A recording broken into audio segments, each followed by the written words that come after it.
CNBC आवाज मना रहा है अपनी 12वीं वर्षगांठ और आज इस खास मौके पर हम बात कर रहे हैं एक बेहद खास मेहमान से जो जबरदस्त अनुभव रखते हैं और जबरदस्त क्वालिफिकेशन भी। जी हाँ, वो बीटेक हैं, आईआईटी हैं और आईआईएम हैं। इतनी अच्छी खासी पढ़ाई करने के बाद पिछले 25 सालों से जबरदस्त तरीके से फंड मैनेजमेंट कर रहे हैं और देश भर में फंड मैनेजमेंट के नाम में उनका सबसे ऊपर शुमार होता है और हर एक म्यूचुअल फंड इन्वेस्टर उन्हें बहुत अच्छे तरीके से जानता और पहचानता है और उनके फंड्स ने दमदार पैसा, दमदार रिटर्न बनाकर पिछले 25 सालों में निवेशकों को दिया है। जी हाँ, आज इस खास मौके पर हम बातचीत करेंगे एचडीएफसी म्यूचुअल फंड के प्रशांत जैन साहब से। एक आउटलुक अगला 12 साल का बताइए, क्योंकि आप जो लॉन्ग टर्म इन्वेस्टिंग में विश्वास करते हैं, क्या अगले 12 साल पिछले 12 साल के मुकाबले और बेहतर हो सकते हैं? अनिल जी, पिछले 12 साल जो इंडियन कैपिटल मार्केट्स के लिए रहे हैं, ये एक बहुत ही बढ़िया पल था, बढ़िया समय था, क्योंकि 12 साल पहले इंडेक्स मेरे ख्याल से सेंसेक्स कुछ 4-1 हजार के आसपास रहा होगा। राइट। तो पिछले 12 सालों में सेंसेक्स करीब 6 से 7 गुना हो गया है। बट ये समय इतना अच्छा इसलिए रहा क्योंकि 2004 से पहले 10 साल अगर देखे जाए ना, 1994 से लेकर 2004 तक उन 10 वर्षों में शेयर बाजार में कोई पैसा नहीं बना था।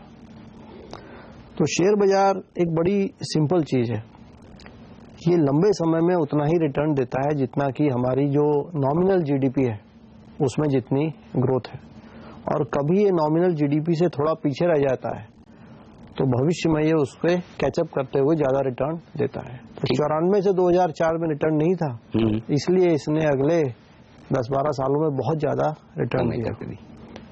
मुझे लगता है अगले 10-12 साल को देखा जाए तो हम अच्छे रिटर्न की तो उम्मीद कर सकते हैं, लेकिन इस प्रकार का रिटर्न आना बहुत मुश्किल होगा। ओके।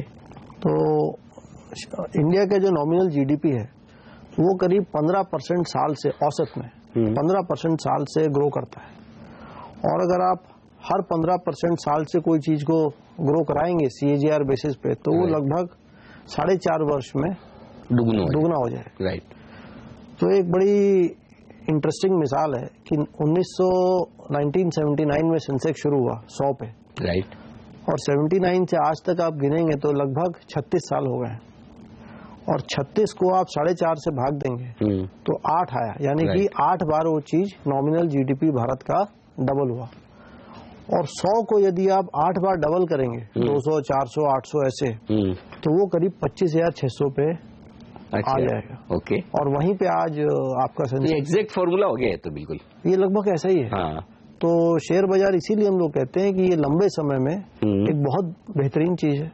जितना इकोनॉमी में ग्रोथ है उतना ही इसमें रिटर्न है। रियल जीडीपी और इन्फ्लेशन को जोड़ते जाएं तो उतना ही रिटर्न इसमें। तो 7% के आसपास की जीडीपी और 5% के आसपास का इन्फ्लेशन 12% के आसपास मोटा मोटी ये अंदाजा लगा सकते हैं कि इस स्पीड से बाजार आपको टैक्स फ्री रिटर्न कमाने का मौका दे सकता है। बिल्कुल बिल्कुल बिल्कुल। अच्छा, एक चीज जो प्रशांत सर मैं देख रहा था कि हिंदुस्तान में वैसे शेयरों में निवेश करने की, इक्विटी बाजार में पैसा लगाने की लोगों की वो मानसिकता है नहीं। धीमे धीमे अब बदल रही है। लोग ज्यादा अगर लगाना ही है तो फिक्स डिपॉजिट में पैसा लगाते हैं, एफडी में, और अब हो रही है ब्याज दरें कम। तो ये बैलेंस कैसे किया जाए? जिन लोगों को सिर्फ फिक्स डिपॉजिट में पैसा लगाना है उनके लिए क्या सलाह है? क्या उन्हें अब एफडी में पैसा बनेगा, फिक्स डिपॉजिट में बनेगा, डेट इंस्ट्रूमेंट में बनेगा, या फिर अब इक्विटी देखना जरूरी है? देखिए, इसमें ये जो फिक्स इनकम और इक्विटी है ये दोनों काफी अलग एसेट्स हैं और इन दोनों का जीवन में रोल भी काफी अलग अलग है। तो फिक्स इनकम में जैसा सभी जानते हैं कि रिस्क हमारा काफी कम होता है, और इक्विटी में शॉर्ट रन के अंदर रिस्क ज्यादा है, लेकिन लॉन्ग टर्म में इसमें रिटर्न काफी ज्यादा है। तो मैं ऐसा सही समझता हूं कि प्रत्येक आदमी को उसकी जो वेल्थ है जिसको वो इन्वेस्ट करना चाहता है उसको 2 भाग में बांटना चाहिए। पहला भाग वो जिसमें वो कहता है कि इस पे मुझे रिस्क नहीं लेना है, उसको हम सेफ कैपिटल भी कह सकते हैं। ठीक बात। तो उसको फिक्स इनकम में ही रखना चाहिए।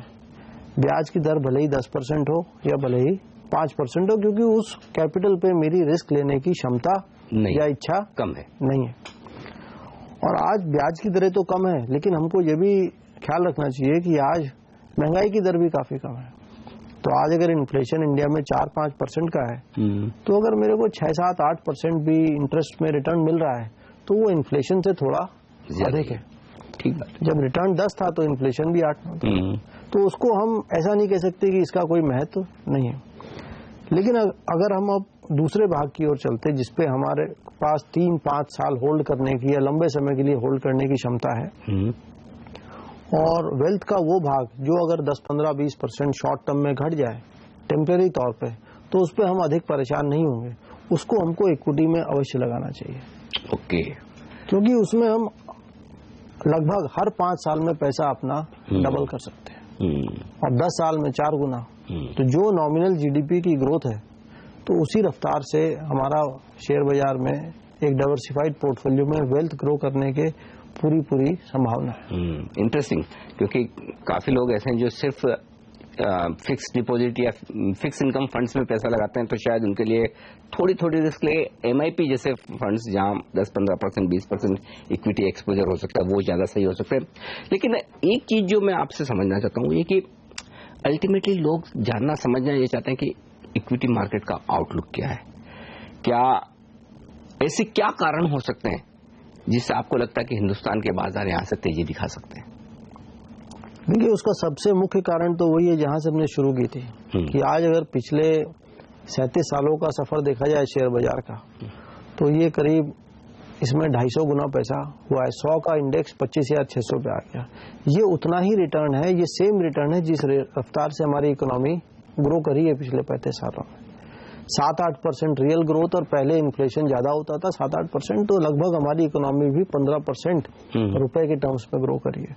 तो ये एक बड़ा सिंपल मापदंड है कि आज बाजार की ग्रोथ उतनी ही है पास्ट में जितना कि इकोनॉमी में ग्रोथ है। तो ये हमें क्लियरली बताता है कि बाजार जो है ये महंगा नहीं है।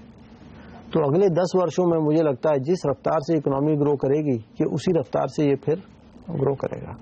कभी ऐसा समय आए कि इकोनॉमी का ग्रोथ वो बाजार से पीछे रह गया तो हमको कॉशियस भले ही होना चाहिए, लेकिन आज बिल्कुल ऐसी सिचुएशन नहीं है।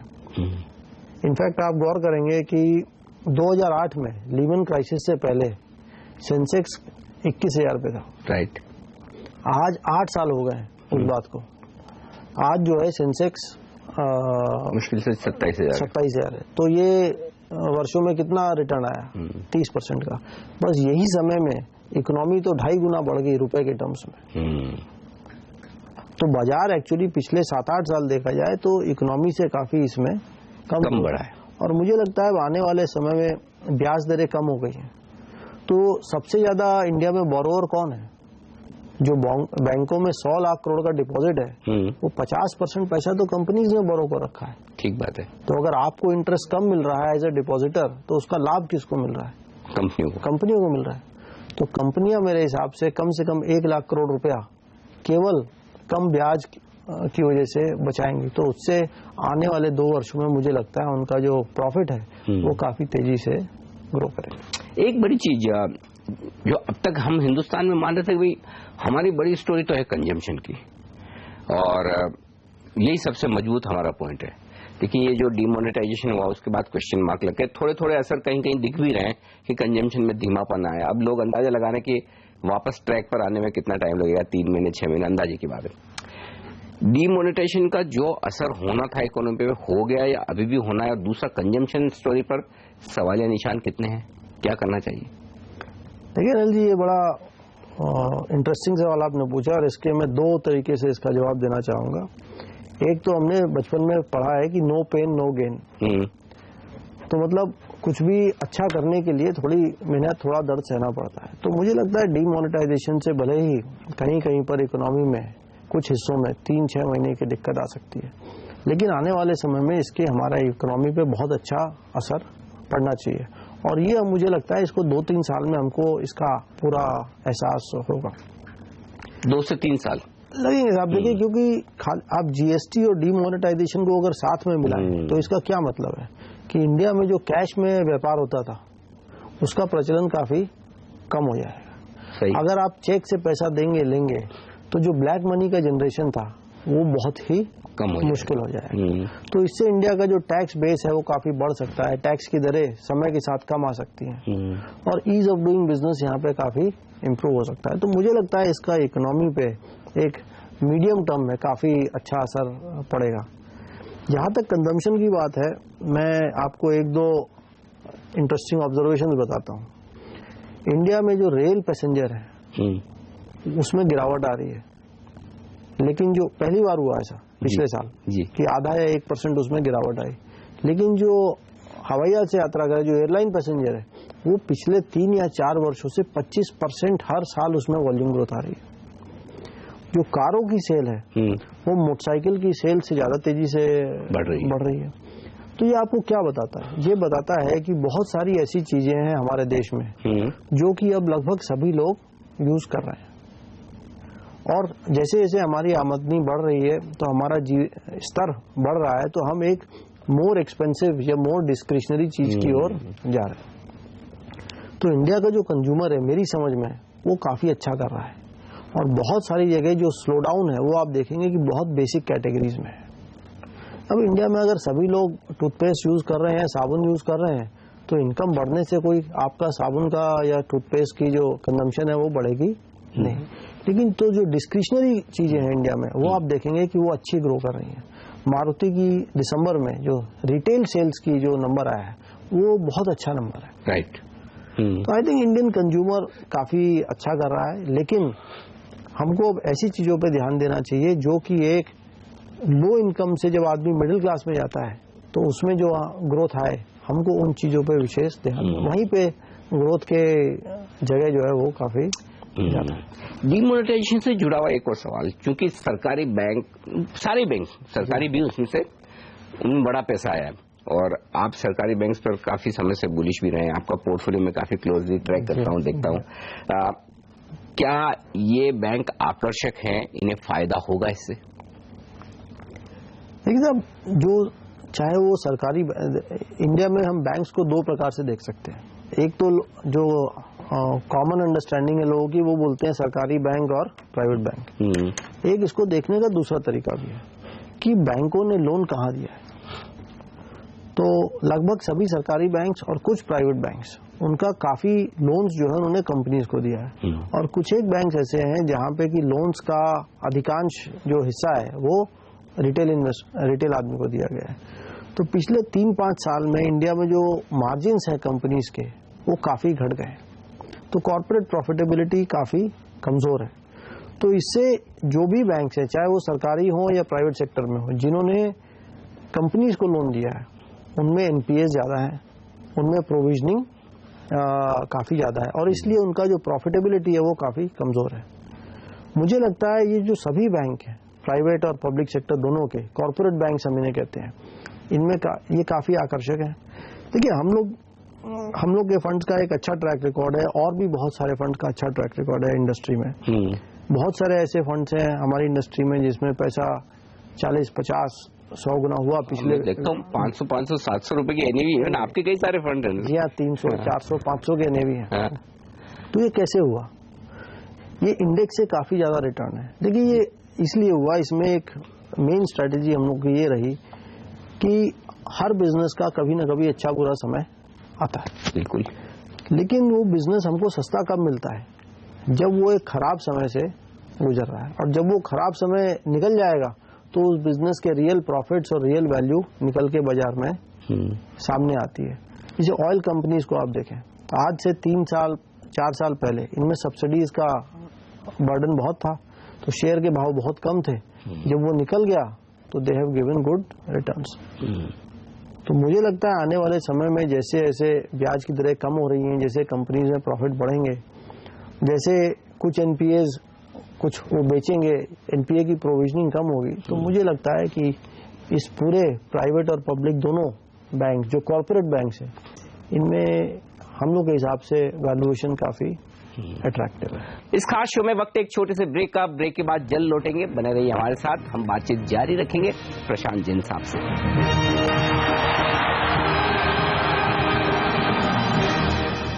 एक बार फिर से आप सबका स्वागत है, और हम बातचीत कर रहे हैं सीएनबी से आवाज की 12वीं वर्षगांठ के इस खास मौके पर प्रशांत जैन साहब से। HDFC म्यूचुअल फंड के हमारे आज के खास मेहमान OMCs, ऑयल मार्केटिंग कंपनी और खासतौर से BPCL सबसे पहले खरीदने वाले में प्रशांत सर थे। जब कोई शायद इन शेयरों को हाथ नहीं लगाता था तब आपने उन्हें चुना। ये देखकर सरकारी कंपनियों पे आप आमतौर पर काफी बुलिश रहे हैं, क्या वजह है इसकी? मैं ऐसा नहीं समझूंगा कि हम फर्क नहीं करते। अच्छा, सरकारी कंपनी हो या प्राइवेट कंपनी हो, हम कोई फर्क नहीं करते। हम देखते हैं केवल उस कंपनी में कंपैरेटिव एडवांटेज, बिजनेस करने के उसमें कितने कंपैरेटिव एडवांटेजेस हैं, ओके, उनका मैनेजमेंट कैसा है। तो हमने कभी, मेरी समझ में, टेलीकॉम कंपनी आज नहीं ली सरकार की, क्योंकि हमको लगता था सर्विस इंडस्ट्री में सरकारी कंपनी के लिए कंप्लीट करना थोड़ा मुश्किल काम है।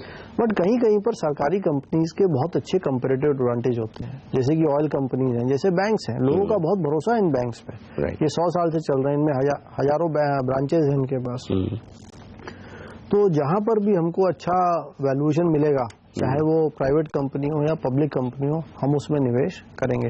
लेकिन ये बात सही है, हम ऐसा नहीं सोचते कि हम सरकारी कंपनी में निवेश नहीं करेंगे। हाँ, बहुत लोग तो वहीं दरवाजा बंद कर देंगे, हमें इनमें जाना ही नहीं है। हम ऐसा नहीं सोचते। ठीक बात है। एक और स्पेस प्रशांत सर, मुझे अच्छे से याद है, साल भर पहले मेटल्स कोई हाथ नहीं लगाता था, सबको लगता था कि मेटल कंपनियां बंद ही हो जाएगी, ऐसा लोगों का व्यू हो गया था। लेकिन आपने उस समय मेटल खरीदा, मेरे ख्याल से 2016 का सबसे बेस्ट परफॉर्मिंग सेक्टर, 45% से ज्यादा रिटर्न मेटल्स ने दिए। इस सेक्टर को कैसे देख रहे हैं और क्या अब भी इसमें दमखम बाकी है, खासतौर से ग्लोबल रिकवरी को देखते हुए? देखिए, ये भी बताता हूँ, लेकिन इसमें दो बातें हम फिर से समझ सकते हैं मेटल सेक्टर के अनुसार। इस बिजनेस में पैसा कब बना? जिसने ये शेयर जब लिए, जब इनमें बहुत डर था, बहुत पेन, मुश्किल वाला वक्त। तो जब भी आप एक अच्छे बिजनेस को खराब समय में लेंगे तो उस समय ये एक अच्छा इन्वेस्टमेंट साबित हो सकता है। और जहां तक आपके इस प्रश्न का जवाब है, मुझे लगता है कि इस सेक्टर में हमारे पास आज भी इसमें निवेश है और मुझे लगता है इसमें वैल्यू है। और अब हमको ऐसा नहीं मानना चाहिए कि जो मेटल के दाम है ये बढ़ते ही जाएंगे, क्योंकि ये नीचे से अब काफी एक ठीक लेवल पे आ चुके हैं। ठीक बात है। मुझे लगता है मेटल के प्राइसेस यहाँ पे स्टेबल रहेंगे, बट आने वाले 1-2 वर्षों में इन कंपनीज में जैसे जैसे जो एक सस्टेनेबल प्रॉफिट है वो आएगा, तो हमें लगता है ये अभी भी निवेश के लिए ठीक है। कुछ छोटे सेक्टर आपके पोर्टफोलियो में मैंने देखा है, जैसे केमिकल्स हो गए, डिफेंस हो गए, जो बहुत अच्छी रिसर्च या पढ़ाई करने के बाद जनरली फंड मैनेजर्स चुनते हैं। कैसी कहानी दिख रही है इनमें सर आप? इस बाजार में मुझे इस बाजार में काफी वैल्यू है। देखिए, अगर बहुत से लोग 100 में से 95 लोग केवल पीई पे ध्यान रखते हैं, लेकिन एक और मापदंड है बाजार का, और वो है market cap to GDP. Okay, कि पूरे बाजार का मार्केट कैपिटलाइजेशन क्या है और हमारे जो इकोनॉमी है उसका साइज कितना है। अगर इसको आप डिवाइड करें तो मार्केट कैप टू जीडीपी जितना कम होगा उतना मतलब आपका बाजार सस्ता है। तो आज अगर आप भारत का मार्केट कैप टू जीडीपी देखें तो ये बहुत कम लेवल पे है, ये करीब 70% के आसपास है, जबकि गए सालों में ये 90, 100, 110% के आसपास रहता है। तो मुझे लगता है ये बाजार में काफी अपॉर्चुनिटीज हैं और उसमें मेरे को खाली लगता है 2 ही सेक्टर हैं जहां पे पी ज्यादा है और शायद प्रॉफिट बढ़ने की जो हम लोग का ये रिसर्च कहती है वो उतना प्रॉफिट ग्रोथ शायद नहीं आएगा जितना बाजार को लगता है। और ये है एक फार्मास्यूटिकल कंपनीज और एक दूसरा है ये एफएमसीजी कंपनीज, जहाँ वैल्यूएशंस महंगे और शायद प्रॉफिट ग्रोथ का जो बाजार का अनुमान है वो हमें वो सही नहीं लगता। हमें लगता है प्रॉफिट ग्रोथ उससे कम आएगी। इन 2 सेक्टर्स के अलावा हम लोग को लगता है पूरे बाजार में कहीं थोड़ी कम, कहीं थोड़ी ज्यादा वैल्यू। इस खास शो में वक्त एक छोटे से ब्रेक का, ब्रेक के बाद जल्द लौटेंगे। बने रहिए हमारे साथ, हम बातचीत जारी रखेंगे प्रशांत जैन साहब से।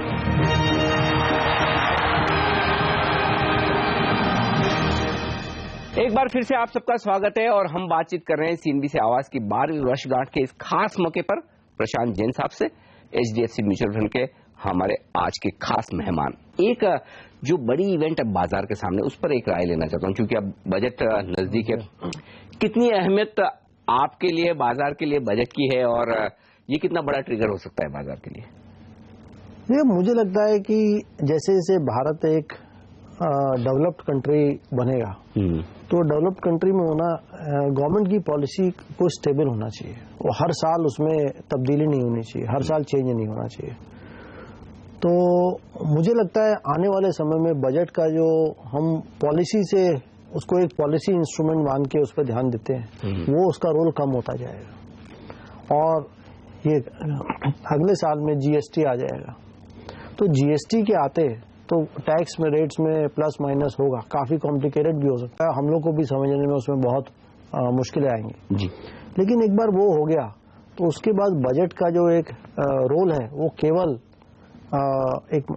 काफी हद तक सरकार के जो अकाउंट्स हैं, इनकम और एक्सपेंडिचर, उसका हिसाब किताब ही रह जाएगा।